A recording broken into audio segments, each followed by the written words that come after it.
pemetaan kebutuhan belajar siswa itu merupakan hal yang paling penting dilaksanakan untuk melakukan pembelajaran berdiferensiasi. Makanya kita bisa memetakan kebutuhan belajar murid itu tidak harus dengan cara yang formal. Kita bisa mengadakan pengamatan kepada murid-murid kita. Saya berikan pertanyaan-pertanyaan pemantik ya untuk menggali pengetahuan awal murid.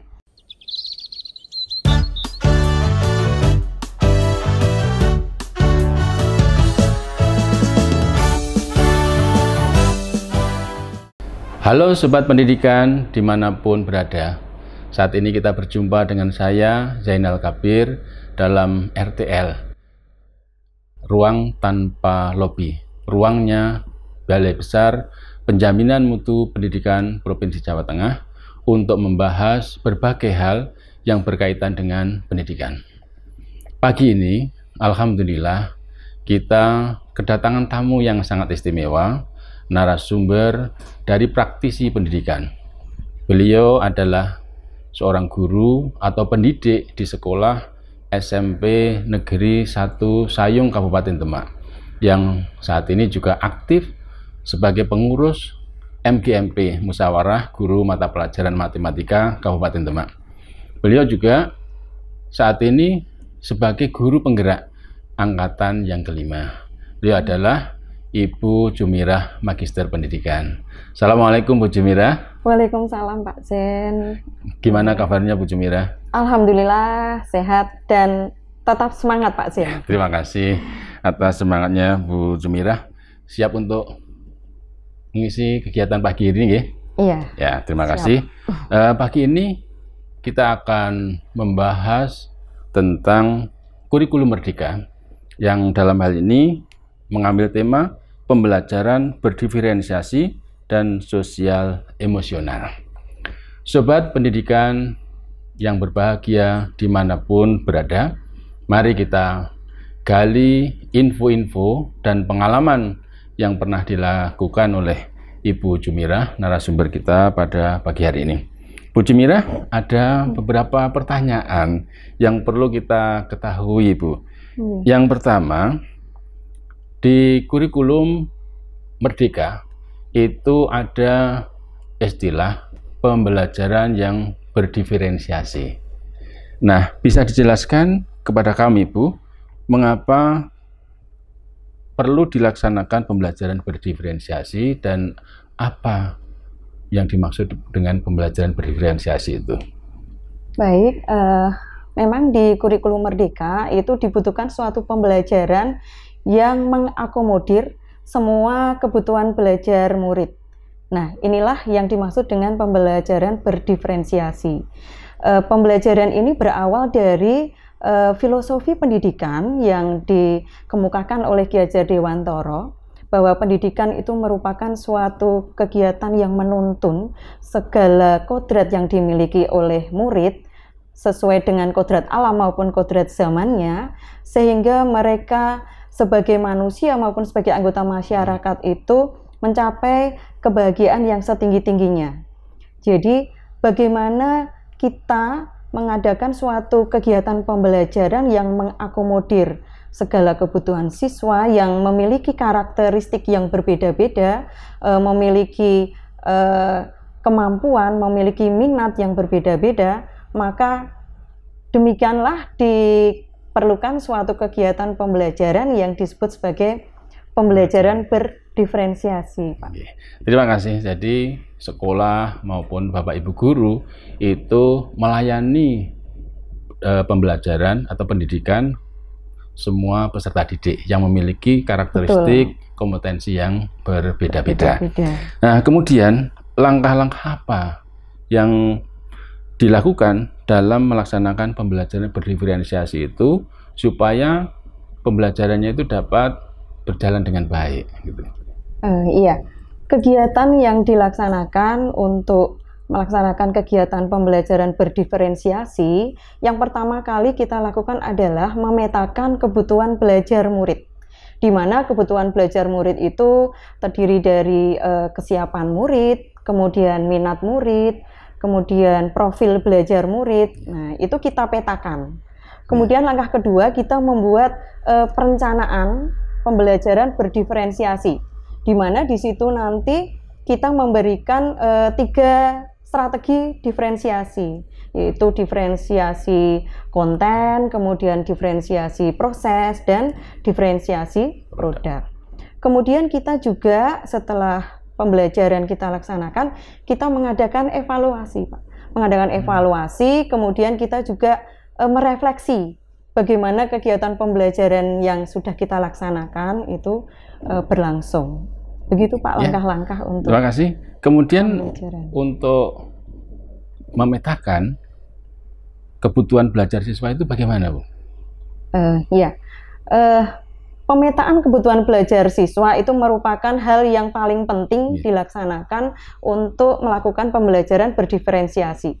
Ya, seperti yang kita ketahui bahwa kebutuhan siswa itu terdiri dari 3 aspek. Yang pertama adalah kesiapan belajar murid, yaitu bagaimana kesiapan murid dalam menerima materi, pengetahuan maupun keterampilan baru yang akan mereka terima. Kemudian yang kedua adalah minat murid, minat belajar murid. Jadi minat maupun bakat murid itu kan berbeda-beda ya Pak. Ada yang berminat di bidang misalnya bidang teknologi, ada yang bahasa, mungkin ada yang suka menggambar, nah itu kita telaah dulu, kita petakan dulu. Kemudian yang ketiga adalah bagaimana kita memetakan tentang profil belajar murid.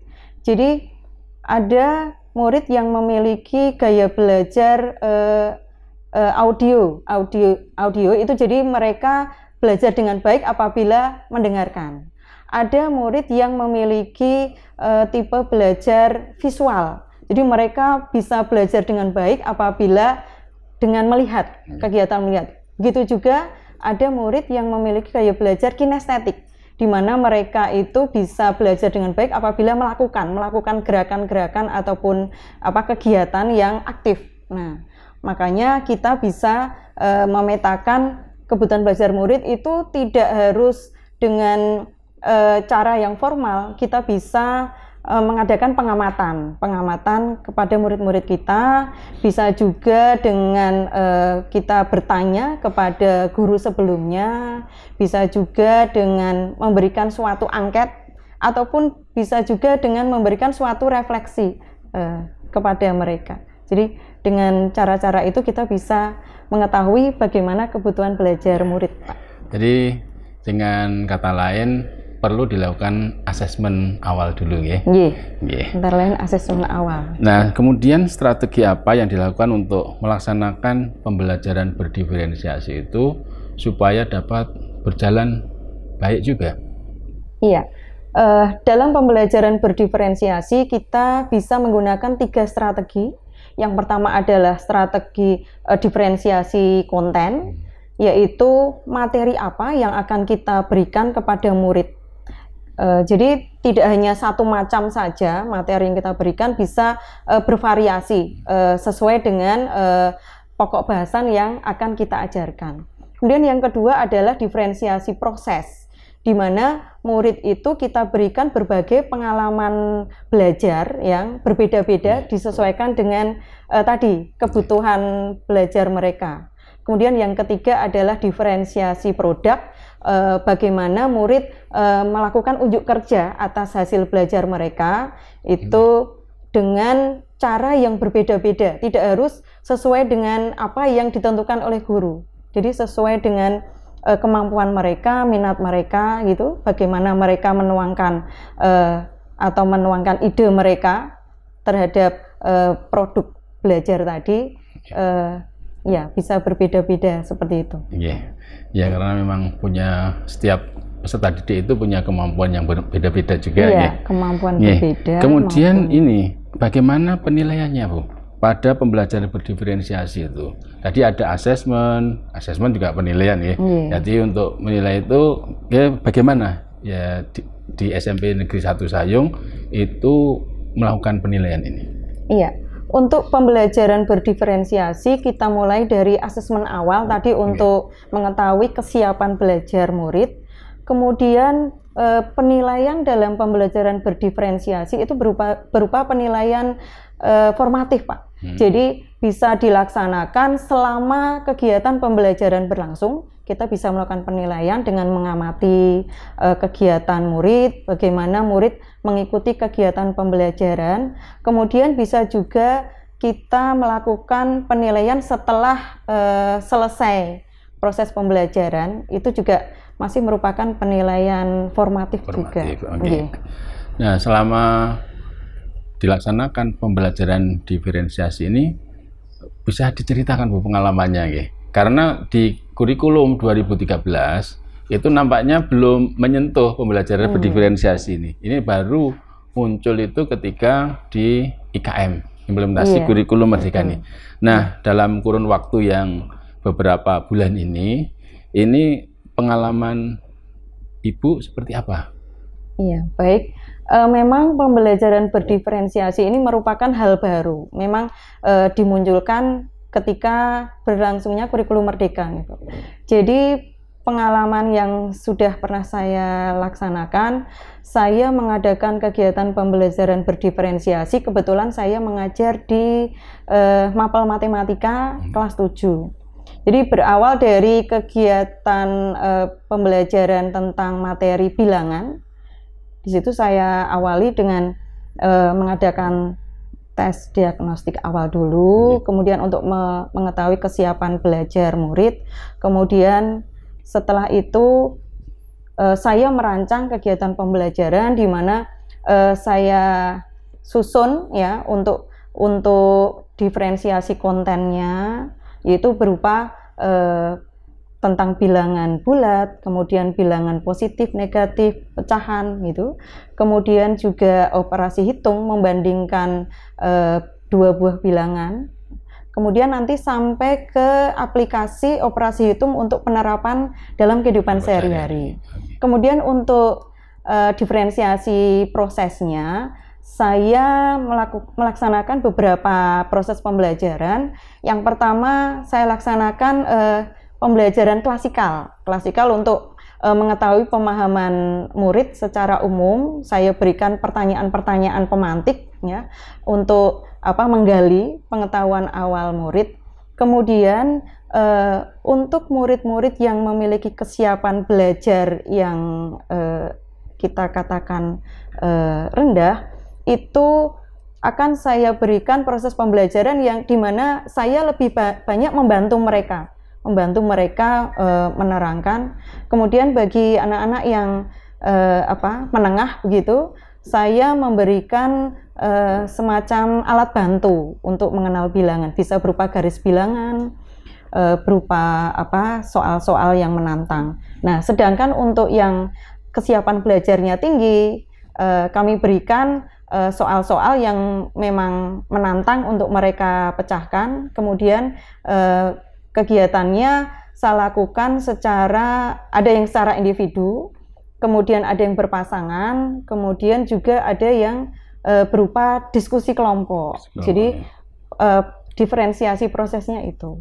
Kemudian untuk produknya itu memang baru pada tahap satu produk saja, yaitu hasil dari asesmen setelah pembelajaran selesai.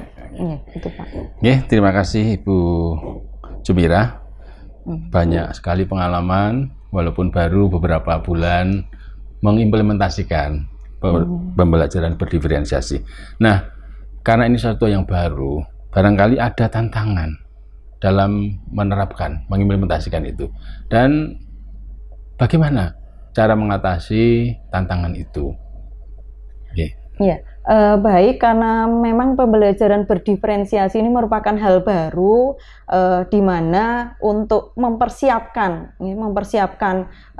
kita akan mulai melangkah melaksanakannya itu, kita memerlukan berbagai persiapan. Jadi kita harus melakukan diagnostik awal dulu untuk mengetahui kebutuhan belajar murid, kemudian bagaimana kita menyiapkan berbagai proses yang nanti bisa diikuti oleh murid dalam proses belajarnya. Kemudian kita juga menyiapkan berbagai konten untuk supaya anak-anak yang tadi dengan karakteristik yang berbeda-beda itu bisa tetap mengikuti kegiatan pembelajarannya dengan menyenangkan bagi mereka karena kita ikuti nggih.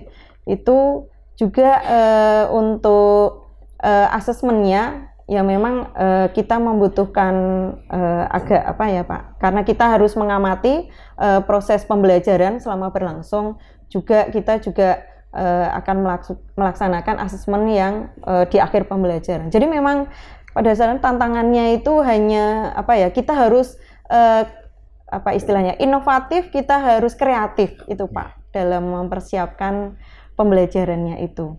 Kemudian untuk mengatasi hambatan tadi, untuk mengatasi tantangan tadi, tentu saja saya harus banyak belajar dan belajar lagi untuk menambah pengetahuan saya, kemudian saling sharing dengan rekan-rekan sejawat di forum MGMP sekolah maupun di MGMP Kabupaten. Gitu, Pak. Ya, terima kasih Bu Jumirah informasinya mengenai tantangan dan bagaimana cara mengatasinya. Dan bagaimana yang dirasakan oleh Bapak Ibu Guru tentunya setelah pembelajaran berdiferensiasi, dan juga respon dari siswa ataupun dari peserta didik terhadap pelaksanaan pembelajaran berdiferensiasi ini. Karena kan di K13 di kurikulum yang lalu itu belum diterapkan ini. Nah, bagaimana respon dari peserta didik, kemudian dari barangkali orang tua peserta didik, dan juga teman-teman sejawat, teman-teman Bapak Ibu Guru terhadap pelaksanaan ini? Iya, baik. Untuk respon dari siswa sendiri, mereka sangat antusias Pak dalam pembelajaran ini. Apalagi pada proses pembelajaran itu juga diselingi dengan pembelajaran sosial emosional, di mana pada saat-saat tertentu anak-anak kita ajak untuk fokus ke pembelajaran dengan berbagai game, kemudian kegiatan-kegiatan yang menarik ya, sehingga ataupun kita berikan ice breaking di tengah-tengah pada saat anak-anak sudah mulai tidak fokus, maka kita ajak untuk ice breaking sejenak, mungkin bisa berupa nyanyi sambil gerak ataupun kita game-game tadi ya, yang itu saya rasa memang menarik bagi murid.